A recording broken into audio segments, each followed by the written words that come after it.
আসসালামু আলাইকুম। আমার হাতে আপনারা এখন যে গাছটি দেখতে পাচ্ছেন, এটি হচ্ছে জগৎমদন গাছ। এটি উষ্ণ এবং আর্দ্র জলবায়ুতে ভালো জন্মায়। ভারত, বাংলাদেশ সহ দক্ষিণ-পূর্ব এশিয়ায় এই গাছটি জন্মাতে দেখা যায়।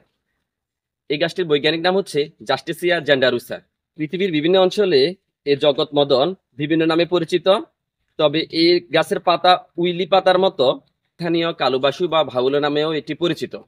জগৎমদন বহুবর্ষজীবী গুল্ম জাতীয় ভেষজ উদ্ভিদ। এই গাছটি মাঝারি আকারের একটি গাছ, যা সাধারণত ১ থেকে ২ মিটার উচ্চতা লাভ করে। জগৎমদন গাছের পাতাগুলা উপবৃত্তাকার হয়। এই গাছের পাতাগুলা দেখতে অনেকটা উইলি গাছের পাতার মতো দেখায়। এছাড়া এই গাছের পাতা এবং কাণ্ডে সন্ধিস্থলে কখনো কখনো বেগুনি বা কালচে রঙের হয়। এর কাণ্ড সরু, শক্ত এবং সাধারণত শাখা-প্রশাখা যুক্ত। এই গাছটিতে সাধারণত সাদা বা বেগুনি রঙের নলাকার ফুল ফুটে। এই গাছে থাকা অ্যালয়েড, ফ্ল্যাভোনয়েড এবং ফিনোলিক যুগের মতো বায়োঅ্যাক্টিভ উপাদান থাকার কারণে এই গাছটি লোকচিকিৎসায় এবং ভেষজ চিকিৎসায় ব্যবহৃত হয়।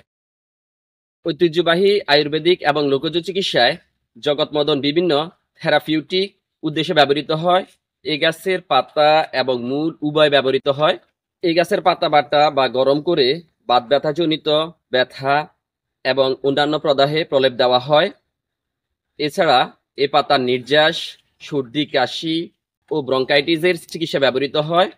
জ্বর নিরাময় এ পাতার রস সেবন করানো হয়। আমাশয় এবং পেটের অন্যান্য সমস্যায় এই গাছের ব্যবহার লক্ষ্য করা যায়। জগৎমদন একটি ভেষজ উদ্ভিদ হলেও এই গাছটির সঠিক ব্যবহার এবং মাত্রা সম্পর্কে একজন বিশেষজ্ঞের পরামর্শ নেওয়া জরুরি। ধন্যবাদ।